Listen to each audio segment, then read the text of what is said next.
Hey guys, udah 3 kali nih gue nge-review sepatu dengan box kayak gini. Tapi setiap kali gue unboxing gue selalu excited karena boxnya cakep banget.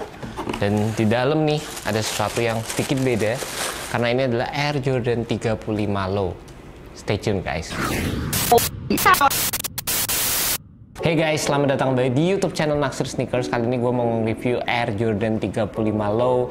Dan seperti biasa di YouTube channel kita ini kita selalu nge-review sepatu-sepatu basket terbaru. Dan kalau kalian suka dengan konten-konten yang kita bikin, pastikan kalian klik tombol subscribe dan nyalain tombol loncengnya guys. Sepatu Air Jordan 35 Low ini sepatu yang menurut gue booming. Dan ini sepatu yang dipakai sama Luka Doncic, salah satu pemain muda yang lagi happening banget di NBA. Salah satu pemain terbaik juga. Down to 3 seconds, 2 seconds, Doncic for the win. Oh yeah! Dan juga sebelum kita ke reviewnya, gue pengen kasih info kalian di mana gue ngedapetin sepatu ini. Sepatu ini dijual dan harga Rp2.549.000 dan kalian bisa ngedapetin sepatu ini di Hoops Point. Gue udah masukkan link di bawah, jadi kalian bisa klik langsung dan menuju ke website dari Hoops Point guys. Yang cukup menarik buat gue ya guys di sepatu Air Jordan 35 Low ini ada dari segi siluetnya, karena memang gue sendiri itu pencinta sepatu yang low.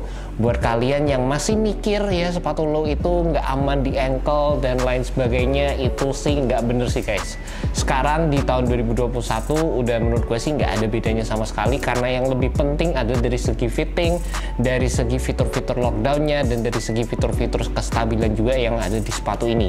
Sepatu Air Jordan 35 sendiri sih menurut gua masih merupakan salah satu sepatu yang cukup nyaman yang udah gua pakai dari tahun kemarin, dan gua bener-bener suka dari teknologi yang ada di sepatu ini. Juga di video kali ini ntar kita bakal bahas perbandingan antara sepatu ini dan juga Air Jordan 35 yang versi reguler. Dan yang pertama gue pengen bahas dulu dari segi materialnya guys. Material yang ada di sepatu ini menurut gua nggak jauh beda sama versi yang reguler. Di sini kita akan mendapatkan material mesh di bagian depan, dan juga di samping itu ada material tekstilnya juga. Kalian akan mendapatkan teknologi flightwear di bagian samping, dan juga kalian bakal dapat synthetic leather di bagian samping dari sepatunya. Gue sih berharap ini seharusnya bisa dikasih leather yang asli atau bisa dikasih material kayak sejenis suede gitu kayak di sepatu Air Jordan 35. Menurut gue sih lebih keren. Tapi ya it is what it is, nggak masalah sama sekali guys. Di sini kita dapat material synthetic leather yang ini kayak dikasih coating tumbled look gitu. Meskipun ini kelihatan tumbled looknya menurut gue sih nggak terlalu natural ya guys. Tapi it is what it is dan masih bisa bekerja dengan baik. Secara dari segi konsepnya sendiri, Air Jordan 35 memang memadukan dua material, yaitu material yang sedikit lebih modern seperti material tekstil mesh yang dipadukan dengan material yang lebih raw guys. Jadi kayak leather, kadang suede, kadang ada pattern leather juga. Secara konsep menurut gue menarik banget. Dan juga yang cukup menarik lagi, Air Jordan 35 itu mengambil konsep dari Air Jordan 5 yang kalian bisa lihat dari segi tangnya sendiri. Di sini ada tang dari Air Jordan 5. Secara keseluruhan sih menurut gue dari segi uppernya sendiri merupakan upper yang cukup ringan, dan juga di samping itu banyak banget teknologi yang diimplementasikan di sepatu ini. Detail-detailnya sendiri kalian bisa lihat di sini ada logo Jumpman di bagian tang, lalu ada logo 35 di bagian samping, logo 23 juga di bagian samping dari sepatunya, dan di bagian belakang di sini ada Nike Air Pads juga. Menurut gue sih cukup oke dari segi detailing. Memang ini namanya signature shoes, dan mereka juga bener-bener bikin sepatu ini secara menarik guys. Eksekusinya menurut gue sih bagus banget. Dan juga di samping itu dari segi teknologinya sendiri, sepatu ini juga bakal menggunakan Eclipse Plate di bagian samping. Eclipse Plate 2.0 dimana kalian bisa melihat di sini ada bagian rongga di tengah, dan juga di sini ada TPU piece yang menjalar dari bawah ke bagian atas dari sepatunya. Ini berfungsi untuk memberikan kalian lateral containment di sepatu ini, dan juga di samping itu kalian juga bakal melihat teknologi dari zoom yang ada di sepatu ini tepat di bagian tengahnya sini. Di sepatu ini ada unlock zoom di bagian heel dan juga forefoot. Kalau dibandingin sama Air Jordan 34, unlock zoomnya itu cuma di bagian depan aja. Di bagian heel kalian bakal dapat regular zoom. Di sini udah unlock zoom dua-duanya. Dan kalau gue bisa deskripsiin sepatu ini ya guys, dari segi teknologi cushionnya itu bener-bener di atas rata-rata dan mantep banget sih guys. Gue bener-bener suka waktu pakai sepatu ini, dan memang ini jadi salah satu cushion yang gue favoritin di tahun kemarin. Dan sekarang waktu mereka ngerilis sepatu low-nya, ini sih buat gue sih bener-bener gue pengen banget buat cobain juga, karena sebenarnya ada satu part yang gua kurang begitu demen di sepatu Air Jordan 35 versi reguler, yaitu di bagian fittingnya sih buat gua kurang begitu dapat sih guys. Gua bisa ambilin Air Jordan 35 sebentar. Di sini ada Jordan 35 JT ya, edisi Jason Tatum, dan kalian bisa lihat di bagian sampingnya sini atau di bagian dalam sini, di sini tuh kayak di-cut ke dalam. Jadi gua ngerasa untuk sepatu ini kalian harus turun setengah size paling enggak. Kalau true to size buat gue sebenarnya juga masih oke, tapi gue ngerasa ada sedikit heel slip di sepatu ini.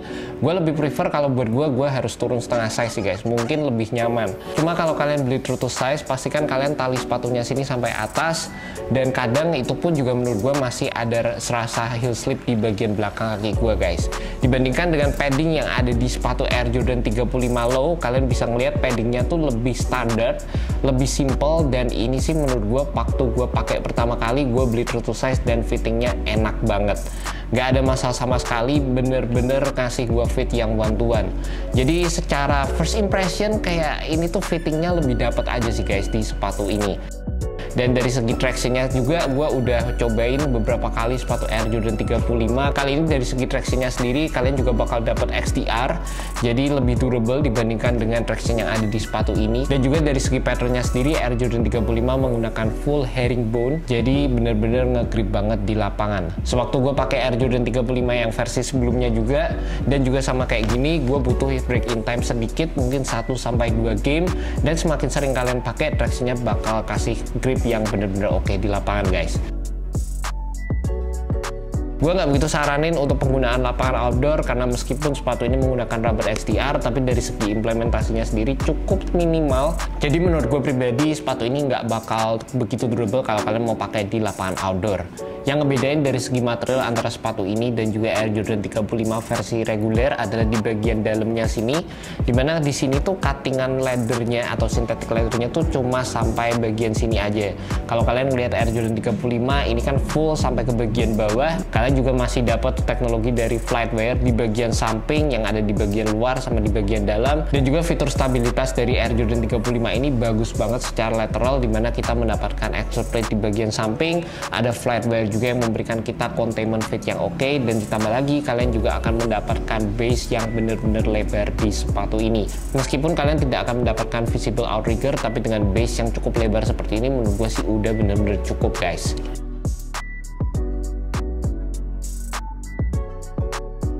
And here it is guys, initial review untuk sepatu Air Jordan 35 low. Kalau kalian tertarik sama performance reviewnya, sebenarnya nggak jauh beda sama sekali. Gue udah bikin performance review untuk sepatu Air Jordan 35. Yang beda di sini adalah dari segi fitnya sendiri. Jadi kalau kalian mau beli sepatu ini, kayak udah cocok sama Air Jordan 35, pastikan kalian cobain dulu di store, sehingga kalian bisa ngedapetin sizing yang sesuai sama kaki kalian. And that's about it. Thank you so much buat kalian udah nonton video kali ini. Thank you juga buat Hopes Point. See you next video guys. Jangan lupa subscribe, like, dan share video ini ke teman-teman kalian yang cinta stiker seperti gue. Well guys, thank you so much. Have a good one. Peace.